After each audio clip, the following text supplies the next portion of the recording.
The former mining village of Blyvooruitzicht is quiet, a dilapidated town that was once prosperous.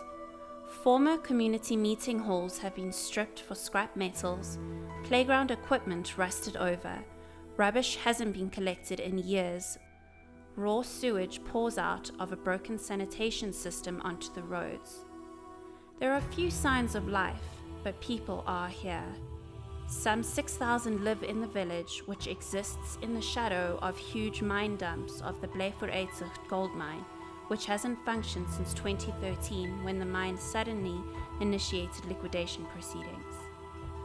Overnight, thousands lost their jobs.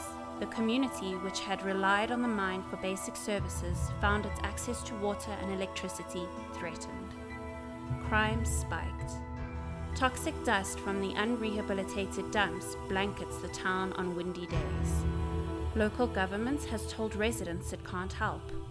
Information from anyone about the future of the town has been impossible to obtain.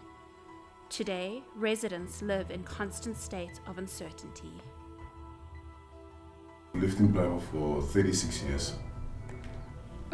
I was born here at Blyvoor, then I worked here in the mine for 10 years. I lived in Blyvoor for the rest of my life. I was born here and I'm still here. How I knew the whole saga of liquidation, I was called in the evening at about 8 o'clock. I was called to come to the office. Our office was based in the shaft. And then when I got there, I was told that I was given instruction by the HR manager by then that there's a court order whereby I need to print it and make sure that every single place in the mine, shafts everywhere, I've got to go and put that court order. It was one of those things, we were never told. It came as a shock to us, and one morning when we woke up, we were told that Blyvoor was going to be liquidated. It was on 2013.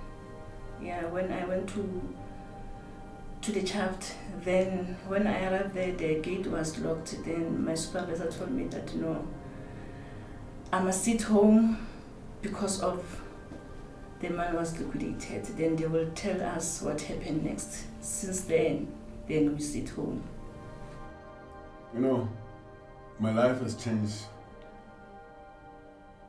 to such an extent, I don't know how to describe it. Because there's no more income, and then except that I had a medical aid. Since liquidation, we've been struggling a lot because of we have the children in their school. We don't have the money to pay them, even the food. We get stuffy at home because there's nothing we can give for the children. And as these two kids, the eldest one has to take food, and she gave the youngest one, and also she took a lunchbox. And this young one started to eat.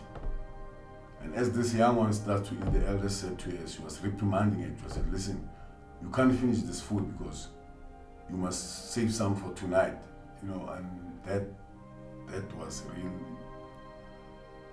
it's something I just can't take it off my mind, That really shows that poverty is here and it's real. People are suffering. I regard Blyvoor as my home. I'm just worried about what's going to happen to this house that should be evicted, but it is my house. I grew up here, I was born here. There's a hospital down there that I was born in, so I'm from here, I live here. This is my home. My hope for the future is seeing Blyvoor, especially for the sake of the community, is to see this place having life, wherever help it can get, to see people surviving, rather than seeing those. The worst case scenario is the way things are turning around in Blyvoor. It's turning into one of these days we'll be calling it a ghost town.